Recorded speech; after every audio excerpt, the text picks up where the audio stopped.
Mesdames, Messieurs, bonjour et merci de prendre ce rendez-vous de l'actualité. Les résultats du baccalauréat session de juin 2021 seront disponibles dans quelques heures. La première délibération a lieu ce jour. En quoi consiste cette étape et quelle est la suite du processus? Vous suivrez les explications du chef centre du CEG Bégamin. Nouvelles conditions d'exploitation des ressources minières au Bénin. Une mission de contrôle était en début de semaine dans la commune de Diakotomé pour s'enquérir du respect de cette réforme. Et puis, traditionnel défilé du 14 juillet en France ce mercredi, le dernier pour le quinquennat de Emmanuel Macron.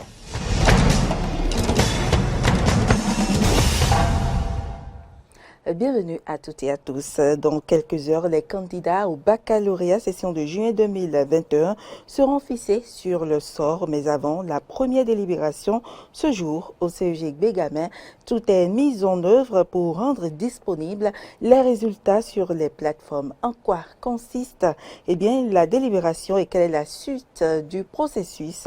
Élément de réponse avec le chef centre du CEG Bégamin. Il est au micro de Samson Oké et Damien Pédo. Aujourd'hui, la première délibération. Au CEG Bégamin, nous avons 22 jurys. On a 22 jurys et dès 7 heures, avec les superviseurs de centre et les chefs centre, mon adjoint et moi, on a briefé les présidents à 7 heures pour leur dire ce qui va se passer. La délibération, c'est quoi? Les professeurs vont regarder les copies, fouiller encore pour voir si toutes les parties sont corrigées, pour voir si le total mis sur la feuille correspond effectivement à la performance de l'apprenant. Donc après ça, s'il n'y a pas de problème, là, les présidents avec le brouillard vont contrôler maintenant les notes mises sur les brouillards. Brouillard, ça veut dire que c'est les candidats mis dans l'ordre d'anonymat. Ils vont contrôler. S'il n'y a pas d'erreur, mais c'est fini. Là, on passe à l'étape suivante, qui est on va regarder parmi les candidats, ceux qui ont une moyenne supérieure ou égale à 9 seront déclarés admissibles. Voilà. La particularité de cette année, il n'y aura pas de proclamation à cause de la pandémie comme l'année passée. C'est-à-dire quoi? Après tous les travaux, le DOF va lancer les résultats sur le site. Donc, les candidats vont contrôler leurs résultats sur le site. Si tu es admissible, on va te mettre admissible. Si tu es refusé, on va mettre refusé. La délibération, c'est de 6h30 à 19h. Ça veut dire qu'on peut imaginer qu'après 19h, oui, mais le top sera donné. Après 19h, déjà le DOF va... Demain, on va afficher dans tous les centres de composition la liste des admissibles. Voilà la particularité de cette délibération. La première revue semestrielle des projets du portefeuille consolidation de la démocratie, de l'état de droit et promotion de la bonne gouvernance du programme de coopération entre le Bénin et le PNUD au titre de l'année 2021 s'est tenue ce mardi 13 juillet à l'Infosec de Cotonou. Les travaux ont été lancés par le ministre du Travail et de la Fonction publique. Suivez le compte rendu de Clémence Tonoucoin et Fiacre Voitan. La présente revue, la première de l'année budgétaire en cours, est une exigence du programme de coopération Bénin-PNUD 2019-2023. Elle permettra d'apprécier l'évolution de l'exécution des activités du premier semestre et de proposer des ajustements nécessaires pour parvenir à de meilleures performances au titre du prochain semestre. Pour le représentant résident du PNUD au Bénin, l'activité revêt une importance capitale. Cet exercice s'avère donc indispensable pour l'atteinte de notre but commun, en référence à notre élan collectif pour faire face à divers défis que nous avons identifiés lors du processus d'élaboration du programme de coopération Bénin-PNUD 2019-2023. En vue donc de contribuer à faire du Bénin un pays de paix, de sécurité, où fonctionnent des institutions responsables, transparentes et efficaces, accessibles à tous, et où règne une justice plus efficace et davantage respectueuse des droits de l'homme.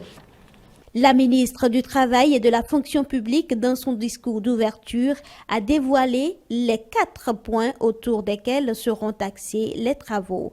Elle a ensuite invité les participants à faire preuve de rigueur dans l'examen des documents qui seront soumis à leur appréciation. Primo, faire le point de la mise en œuvre des actions au cours des 2 premiers trimestres de l'année. Secondo, tirer les leçons qui s'imposent. Tertio, partager les actions à mettre en œuvre au cours des 2 derniers trimestres de l'année. Enfin, quarto, procéder aux ajustements nécessaires. Je vous exhorte donc à examiner avec rigueur les documents qui vous seront présentés afin que vos analyses puissent déboucher sur des recommandations idoines pour l'amélioration des performances à la prochaine revue. Les résultats de cette revue permettront de réajuster le plan de travail pour les 5 mois restants pour l'atteinte des objectifs des projets. Les cadres du ministère des Petites et Moyennes Entreprises étaient également en atelier ce mardi. Il s'agit pour eux de faire le bilan à mi-parcours du travail abattu du 20 juin au 20 juin 2022. Suivez le compte rendu de Frédéric Espoir Mambo et Jean-Baptiste Bocco. Cette première revue du plan de travail du ministère des Petites et Moyennes Entreprises et de la promotion de l'emploi au titre du premier semestre de l'année 2021 offre l'occasion aux participants de passer au peigne fin leur performance.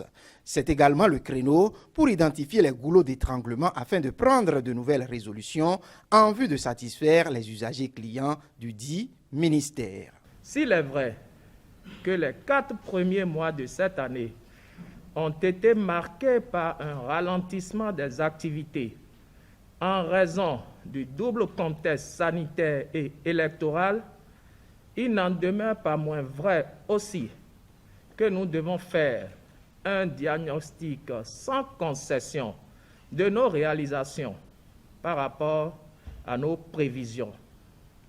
Il en ressort donc une contre-performance en 2021 par rapport au premier semestre de 2020. Ce contexte doublement hypothéqué, les évaluations faites à la fin juin 2021 estiment le taux d'exécution physique à 27,92%, le taux d'exécution financière base engagement à 32,45% et le taux d'exécution financière base ordonnancement à 20,47%. Une contre-performance par rapport à l'année écoulée. C'est ce qui amène le ministre à lancer cet appel à ses collaborateurs. Je nous exhorte donc tous à plus de rigueur, d'abnégation, de sérieux, de collaboration et de responsabilité dans la mise en œuvre de notre part du programme d'action du gouvernement à travers les programmes, activités et actions qui relèvent du ressort du département ministériel dont nous avons la charge. Certainement que des dispositions idoines seront prises à travers cette revue pour une mise en œuvre efficiente en vue d'améliorer les performances de façon significative. Madame Oulimata Sarr, directrice régionale de l'Agence des Nations Unies pour l'égalité, genre et l'autonomisation de la femme, ONU Femmes, pour l'Afrique de l'Ouest et centrale, et l'ambassadeur désigné de la République algérienne démocratique et populaire près le Bénin, avec résidence à Abuja, ont été reçus lundi en audience par le ministre des Affaires étrangères et de la coopération, Aurélien Agbenossi. À la sortie de cette rencontre, les deux personnalités ont évoqué les raisons de leur visite. Aujourd'hui, ONU Femmes, qui est l'agence des Nations Unies qui a pour mandat l'autonomisation de la femme et l'égalité des sexes, n'a pas de présence au Bénin, donc nous sommes une agence non résidente, mais nous sommes venus nous enquérir d'un certain nombre de résultats et surtout parler de nouveaux chantiers. Nous avons parlé des Nations Unies, de l'accès aux femmes à la commande publique. Nous avons parlé aussi des statistiques désagrégées par genre et tous les chantiers autour de l'autonomisation de la femme et particulièrement de la femme béninoise. Nous fêtons les 25 ans de la plateforme revendicative de Beijing. Il y a de cela 25 ans, 45 000 femmes à travers le monde s'étaient retrouvées en Chine et avaient une plateforme revendicative avec 12 points sur la santé, l'éducation, l'autonomisation, la petite fille, etc. Aujourd'hui, le rapport national du Bénin montre qu'il y a eu des progrès au niveau de la scolarisation des filles, de la santé, de la reproduction, mais il reste des chantiers. Les chantiers dont nous avons parlé de la représentativité, donc comment s'assurer qu'il y a beaucoup plus de femmes au gouvernement, au Parlement, dans toutes les instances de décision, et aussi nous avons parlé des ressources. Comment nous assurer que les femmes vont avoir des ressources, un accès accru aux ressources, et je remercie encore le ministre pour de nous avoir accordé ces moments. Nous avons parlé donc des voies et moyens permettant de développer les relations entre l'Algérie et le Bénin, qui sont deux pays frères liés par des relations historiques depuis l'indépendance. Son Excellence, le ministère des Affaires étrangères, la coopération a mis l'accent sur les aspects économiques, à juste titre d'ailleurs, et nous partageons cette vision et cette démarche. Et en tant qu'ambassadeur de mon pays, je ne manquerai pas d'apporter ma valeur ajoutée pour développer les relations économiques et de coopération entre les deux pays. L'Algérie a toujours accordé des bourses aux étudiants béninois. C'est la preuve que nous respectons beaucoup le peuple béninois. Et nous sommes conscients de la dynamique de ce pays, de ses capacités, de ses ressources humaines qui lui permettent de se développer et d'atteindre un niveau de développement appréciable en Afrique qui peut-être pourrait donner des leçons en termes de développement, en termes de sécurité à beaucoup de pays en Afrique. L'acquisition d'une voiture requiert une procédure bien définie par le Code des douanes dans un contexte où 2646 véhicules ont été frauduleusement immatriculés selon un audit de l'Agence nationale des transports terrestres. La maîtrise de la procédure de dédouanement, plus que jamais s'avère opportune. Comment dédouaner alors un véhicule au Bénin? Nous avons posé la question au déclarant en douane Georges Prudencio. Suivez ses explications. Vous allez sur un parc, vous achetez une voiture, vous avez droit à ce qu'on appelle le connaissement. C'est un document qui vient avec la voiture, qui renseigne l'administration par rapport à tout ce qu'il y a sur la voiture, l'année de la voiture, par exemple, vous voyez, le châssis de la voiture, tout ça. Donc, vous avez droit au connaissement, vous avez droit à une carte grise qu'on vous donne.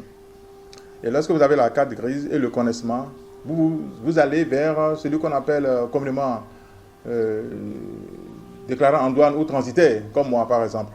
Donc, lorsque vous venez chez moi, moi, je vous prends le connaissement et la carte grise et je me rapproche, n'est-ce pas, d'un commissionnaire en douane. Parce que nous autres, on n'est pas connus par la douane. Nous sommes dans le circuit informel. Mais les commissionnaires en douane, ce sont ceux-là qui sont reconnus par la douane. Donc, on se rapproche d'eux avec le connaissement et la carte grise. Et eux autres, maintenant, ils produisent ce qu'on appelle une déclaration qui est complètement officielle. Et c'est sur cette déclaration, c'est un document sur lequel ils renseignent l'administration douanière par rapport au véhicule. Donc, ils mettent sur la déclaration le nom du propriétaire, celui qui achète la voiture normalement. On met son nom dessus, on met le nom de la voiture, on met l'année, on met le châssis, on met tout ce qu'il faut. Et on met le prix également de la voiture au niveau de la déclaration que le commissionnaire en douane nous donne. Le transitaire, nous autres, nous prenons cette déclaration, on se rapproche de l'administration douanière.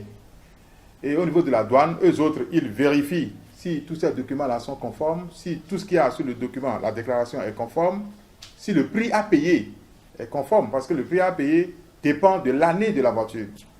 Donc, lorsque le douanier, il regarde tout cela, il voit que c'est OK, il valide.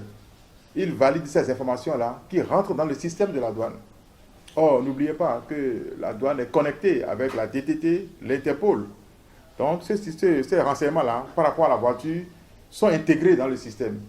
Ensuite, nous quittons la douane, on va à la banque pour payer le droit, n'est-ce pas, par rapport au droit de dédouanement, par rapport à la voiture. Donc, c'est à la douane, c'est à la banque qu'on va payer. Et lorsque nous payons au niveau de la banque, nous avons une quittance Avec cette quittance maintenant, on amène le véhicule au niveau de l'Interpol qui vérifie de visu, si effectivement tout ce que nous avons donné comme renseignement et tout est OK. Donc eux autres, ils vérifient effectivement. Et lorsque c'est fait, ils valident également à leur niveau. Lorsqu'ils valident à leur niveau, eh bien la DTT est informée. N'oubliez pas. Donc lorsque nous quittons l'Interpol, on va au niveau de la DTT qui nous produit maintenant une nouvelle carte grise, c'est-à-dire la carte grise du Bénin, ainsi que la plaque. Et c'est à partir de ce moment-là qu'on peut se dire propriétaire d'une voiture. Lorsque vous avez accompli toutes ces formalités-là, eh bien vous avez la plaque et la carte grise. Voilà à peu près abrégé comment on peut dédouaner une voiture. Le gouvernement béninois a défini de nouvelles conditions d'exploitation des ressources minérales du pays.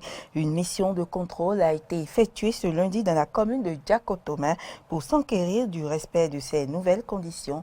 Suivez le compte rendu de Jonas Boti. La carrière d'Agokwe Balimé de l'arrondissement d'Adjintime, commune de Djakotoma, a accueilli ce lundi 12 juillet 2021 le préfet Christophe Megbedi et toute l'équipe de la brigade mobile pour vérifier la conformité aux nouvelles conditions d'exploitation des mines. D'après les directeurs départementaux des mines et du cadre de vie, le constat sur ce site n'est pas rassurant. Le constat, c'est un désastre environnemental. Un véritable désastre environnemental, un non-respect caractérisé des mesures environnementales en matière d'exploitation des carrières artisanales. À Djakotoma, ici, nous avons 2 autorisations. Décidé à obtenir l'autorisation conformément aux nouvelles exigences, le responsable des exploitants de ces sites a introduit les dossiers pour une 4e fois sans avoir gain de cause. Moi, je commence pas à exploiter les carrières, ça fait un peu longtemps. Depuis 2011, nous avons des autorisations. Comme c'est périmé, moi, j'ai renouvelé encore et ça n'a pas sorti. Et la 3e fois, j'ai renouvelé encore et ça n'a pas sorti. La 4e fois maintenant, j'ai renouvelé. C'est moi avec Radi qui était parti déposer le même jour. Et les mines de Lokossa ne m'a pas donné mon autorisation. Vous savez, quand on donne une autorisation, c'est pour un site donné. Et c'est pour une durée donnée. Alors, lorsque le site que vous exploitez, vous épuisez les ressources qui sont sur ce site ou la durée qu'on vous a accordée passe, l'autorisation devient caduque. Vous êtes obligé de reprendre, de fournir les dossiers et de reprendre le processus. Maintenant, si vous avez plusieurs sites, vous êtes obligé d'avoir plusieurs autorisations. Parce que beaucoup de parents ne comprennent pas. Et ils pensent qu'il suffit d'avoir une seule autorisation et on peut aller à gauche et à droite. Non, ce n'est pas ce qui est prescrit dans les tests. Ceux qui n'ont pas encore le document du ministère doivent arrêter. Ces sites-là sont fermés systématiquement. D'après le préfet du Koufo, ces contrôles se poursuivront tant pour la sanction des exploitants clandestins que pour la sensibilisation de ceux qui ne sont pas suffisamment imprégnés des réformes. Lorsque les sites non autorisés sont identifiés, elles sont systématiquement fermées. Les auteurs et les propriétaires sont convoqués devant le juge. Tout en optant pour la sanction, nous sensibilisons. Nous allons revenir sur ces sites-là de façon inopinée. Les gens seront pris. Pour mieux jouir des richesses minérales du Bénin sans compromettre la symbiose devant exister entre les hommes et leur cadre de vie, les exploitants des carrières et les autorités à divers niveaux devront accorder les violons pour le bonheur de tous. Là, en France, la cérémonie traditionnelle du défilé du 14 juillet a eu lieu ce matin sur les Champs-Élysées. Des restrictions étaient de mise, port du masque et la détention du pass sanitaire avant de rejoindre les tribunes et d'assister au défilé. Avant de rejoindre la tribune et d'assister à ce défilé, en tant que président, Emmanuel Macron a remonté l'avenue des Champs-Élysées à bord du Common Car, un véhicule militaire blindé. Reportage. Entre le chef de l'État et son armée, tout a commencé par une crise. Rappelez-vous, le 12 juillet 2017, soit moins de 2 mois après l'élection d'Emmanuel Macron, le chef d'état-major des armées, Pierre de Villiers, réagit plutôt mal aux coupes de 850 millions d'euros dans son budget annoncé 2 jours plus tôt. Le grand écart entre les objectifs assignés à nos forces et les moyens alloués n'est plus tenable. Je ne me laisserai pas comme ça. Des mots fleuris qui arrivent aux oreilles d'Emmanuel Macron qui, le lendemain, au ministère des Armées, hôtel de Brienne, procède à un sérieux recadrage public. Je suis votre chef. Les engagements que je prends devant nos concitoyens et devant les armées je sais les tenir. Et je n'ai à cet égard besoin de nulle pression et de nul commentaire. Une humiliation pour le général 5 étoiles présent ce jour-là et qui, le lendemain, le 14 juillet, ronge son frein pendant le défilé aux côtés du président. Quelques jours plus tard, le gradé présente sa démission, une première dans l'histoire de la Ve République, et quitte ses bureaux sous une haie d'honneur et d'applaudissements nourris, ce qui ne manque pas de faire tiquer l'Élysée. Alors, cet épisode n'aura pas auguré de l'état global des relations entre Macron et son armée. Les budgets de la défense ont bien fini par augmenter, comme jamais d'ailleurs depuis 4 décennies. 198 milliards d'euros de crédits prévus entre 2019 et 2023. 1,7 milliard d'euros de plus par an pour un budget 2021 de 39,2 milliards d'euros, soit près de 20% de plus qu'en 2017 et un objectif de 2% du PIB consacré à la défense en 2025. De quoi satisfaire l'armée qui peut enfin augmenter ses moyens en effectifs comme en équipement. Et puis, Emmanuel Macron a multiplié les attentions à l'égard des militaires, comme au cours des dernières années, comme cet hommage national à Cédric de Pierrepont et Alain Bertoncello, tués pendant une opération de récupération d'otages au Burkina Faso, ou l'unique cérémonie de vœux présidentielle de 2019 réservée à des militaires. Reste tout de même la... Mesdames, Messieurs, ce sera tout pour cette édition. Merci pour l'attention et à demain.